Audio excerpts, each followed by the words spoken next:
Over the course of the semester in art seminar, we talked about a lot of different topics. Talked about art, what makes it beautiful, power, who determines who has power and why, um, perception through different lenses, one's perception of himself versus how other people see them, even basics like what makes something beautiful or what is qualified as beautiful.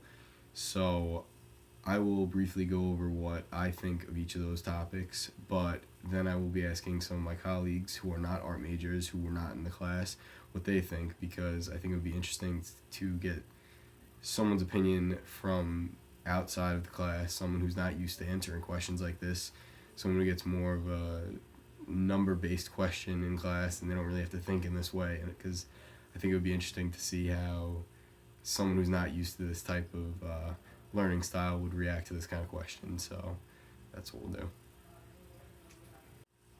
So the first question I asked was what defines beauty and what things in the world are beautiful. Um, I feel like it was the general consensus for our class that anything can be seen as beautiful, and beauty is in the eye of the beholder. I think um, everything in this world is seen as beautiful by somebody.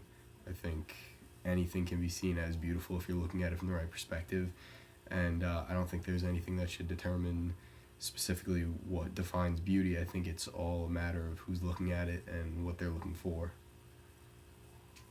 The next question delves into perception, self-perception, and the way others perceive you. Um, Personally, I think you can perceive yourself any way you want as long as you believe it to be true. No one, you're not gonna lie to anybody but yourself. If you're telling yourself one thing about who you are and what you think of yourself, then that's true to you, and only you know the truth about that. In regards to what other people think of you, I think it's completely irrelevant in that you shouldn't take it to heart, but it is valuable because people see you from a different perspective. So they might be seeing things about yourself that you're too close to the situation to notice. So in some regards, it's good to ignore some things other people might have to say, but constructive criticism wise, it's pretty smart to listen to what others have to say. Next, I'll be asking if I think society has been progressing forward or digressing back. In my opinion, I think we're moving forward. I think there are some small hiccups here and there, but for the most part, if you look 20, 30 years back, we've made incredible strides technologically and socially, and it would simply be wrong to say that we are moving backwards. I think that's without question. The next question I'll be asking is who has power, who gets it, how is it delegated, and what power really is nowadays. Um, if I had to say, I would say that power is who has the most say.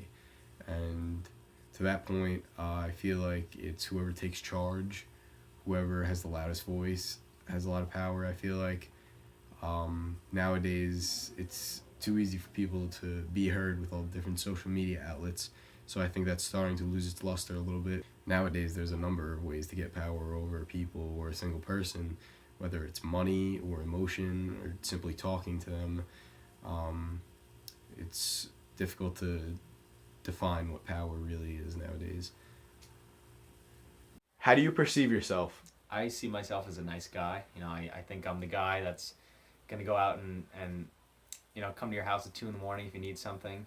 I'm always willing to help.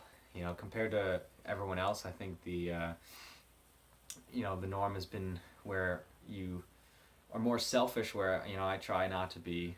And if a piece of paper is on the ground in the bathroom, you try to pick it up. Garbage is on the ground, you try to pick it up. Just to be a nice guy to help someone else out. I like to think that I'm just a genuine, nice person. I also like to think that I'm hardworking. I try to go the extra mile at all times. Like being a genuine person, you always try to go the extra mile. But in school and sports and everything else, you try to really go the extra mile of being a good person as well as working hard to succeed in life. So Do you think society is moving forward or backward? I'd say that society is definitely moving forward. I definitely think there are some setbacks. Just for instance, like this year's election, I think kind of maybe made America divide a little bit in terms of like whether they liked Hillary or Trump, and how they felt afterwards, like being either disappointed or kind of like get over it is one side, and the other side is kind of like disappointed, like they think Hillary should have won. But I think for the most part that it is going forward in terms of, you know, technology and like some other things, like maybe realizing that, you know, we need to be better with our environment and things like that. So I definitely think we're moving forward, but in terms of like maybe how we treat each other needs to be better, and maybe that's a setback, but I think we are definitely moving forward. How would you define beauty? Beauty is something that happens naturally, I think. So like something that doesn't stage, or it doesn't have to like put a lot of effort into it. So a sunset is beautiful. It's something natural. A girl wearing no makeup's natural. It's beautiful. Something that makes you feel good. You see something beautiful, you're like, wow, it makes you happy.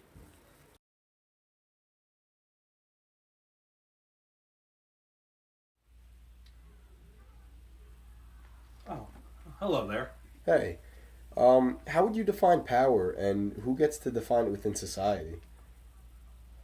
Well, to me, power is who has the most influence over, any person involved. Whoever has the most influence overall has the most power. And to get that, you need to come across as someone somewhat intimidating, I suppose. And also, you just gotta sound like you have a plan. You have to know what you're talking about. And sometimes, 90% of it is faking it. But if you sound convincing, then you have the power. A great prime minister once said that the power of greatness is responsibility, and I think that holds true. How do you think other people perceive you? I like to think that people will perceive me as, when they walk in a room, that I'm the guy that's gonna give them a high five, handshake, and always be nice and try not to be not nice in any way. But at the same time, I want them to think that I am the guy if we're close enough where I can come to their house at 2 a.m. and if they really need something, that's because what good people do, if they're close enough with their friends, obviously. But I like people to think that I'm more than just a person. Deep down you're I think people hopefully think I'm a nice guy, and then at the same time I'm hoping they think I go the extra mile to do things that about hard work in school and sports and everything else, because they see, sometimes you can't see the hard work, like, out of the classroom and whatnot, but when you go the extra mile of being a nice person, I feel like people respect that, and you earn respect as you keep going in life. What do you think we as individuals can do on an everyday basis to maybe help the progression of society? I think the biggest thing in today's society that would help us progress is maybe empathy. I feel that if you put yourself in someone else's shoes, that definitely makes it, it makes you feel like what they feel, and you're not just looking through things through your own perspective. You can feel how they feel, and then you can, help them get through things and treat everybody pretty much with respect and with love, because that's all it's about, pretty much. Not one single person can define the standards of beauty. Everyone has their own different thoughts and what they feel is beautiful. There's not one certain specific definition for beauty. Oh, this is beautiful, this isn't. Beauty is what you feel, and that's why it's something special. Power, in the broadest sense, is who has the most say and who has the most control. That's basically what it boils down to.